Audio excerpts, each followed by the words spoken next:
I remember one of your advisors telling me years ago, whispering to me at dinner that the U.S. government, the State Department, and agencies like USAID were working against you, funding your opposition indirectly, and really trying to subvert democracy in your country, and thinking, boys, can that be true? It turns out now it is true. And I wonder when the rest of us are going to get details on what exactly the State Department did to end democracy in Hungary. So first of all, I think those who love conspiracy theories are in trouble. They have to find new ones because the old one proved to be true.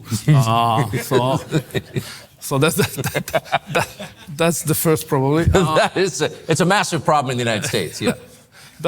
The second is that it's a taxpayer money. Yes.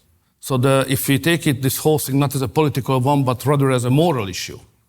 The fact is that the liberal elite of the West use the taxpayers' money of United States citizens to spread their ideology all around the world, and financed in Hungary more than 60 NGOs, paid politicians, media outlets. So it was a plot against our sovereignty and independence.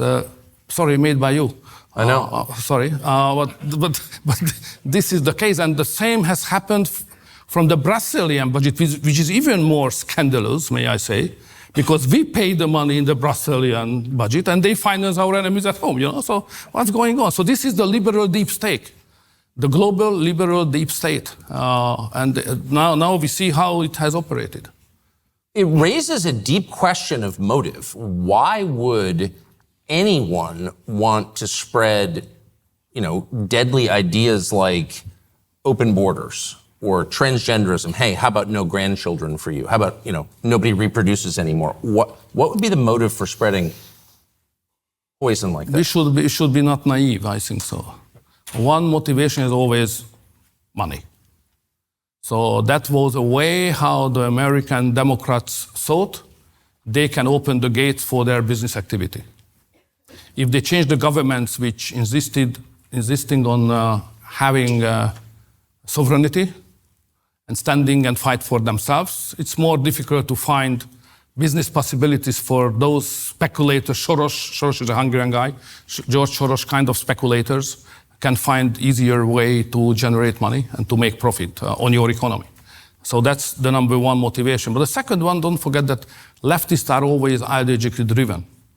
And they believe certain things, which for us sounds crazy, even embarrassing, frightening. But they believe it.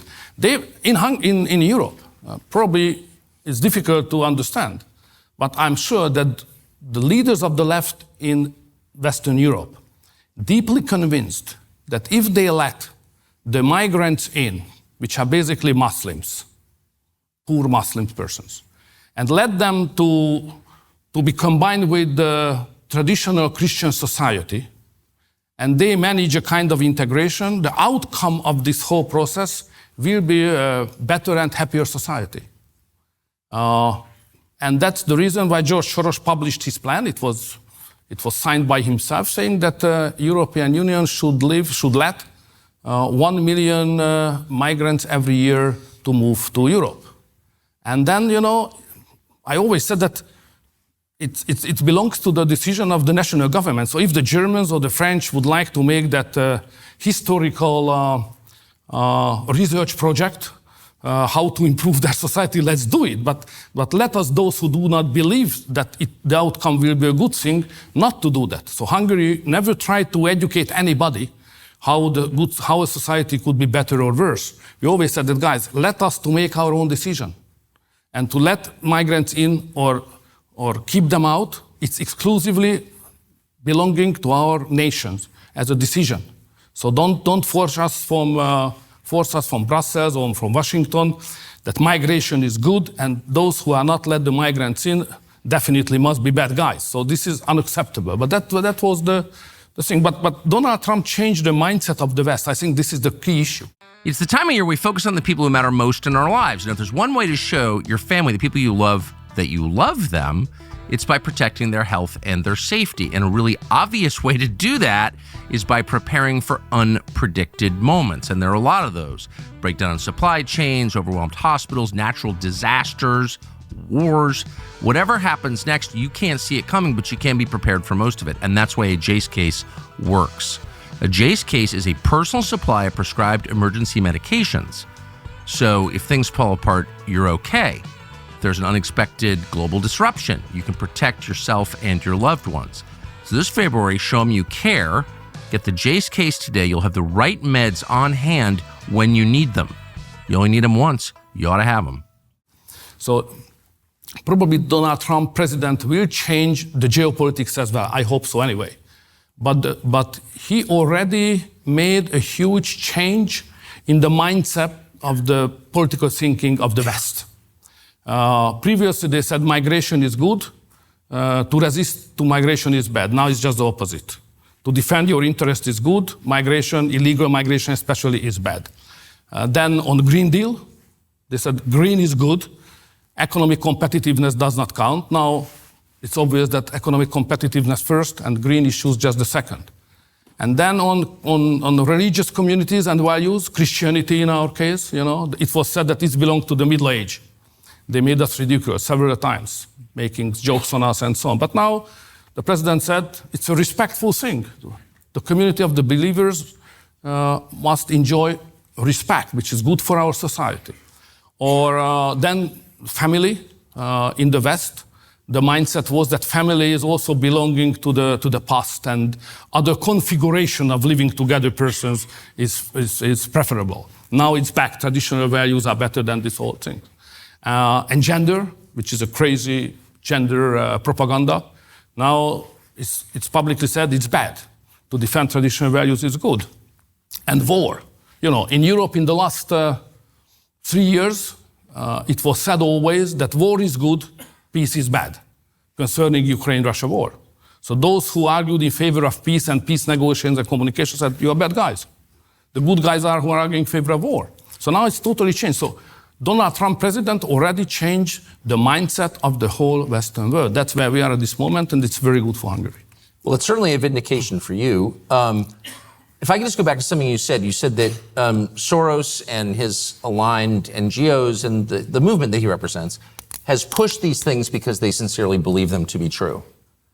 But they haven't pushed them on any nation outside the West.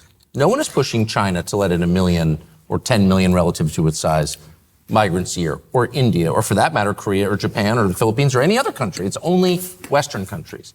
Why, in their mind, is it only Western countries that need unrestricted migration?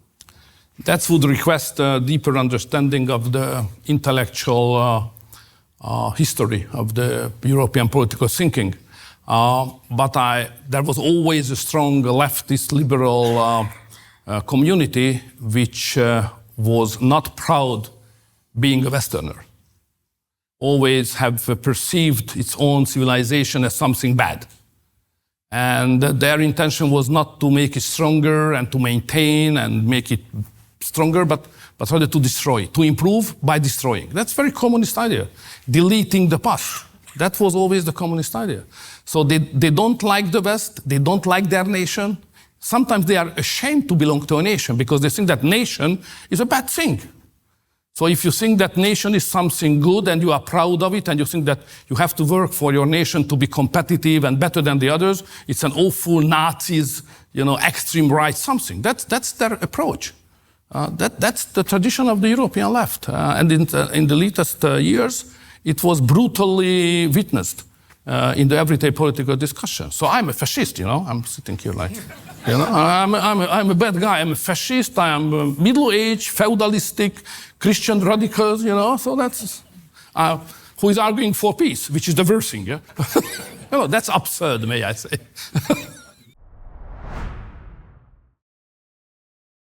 Thanks for watching our YouTube channel. We hope you'll subscribe to it. And by the way, you can hit the little bell on there and get notifications every time we produce a video. We hope you'll do that also.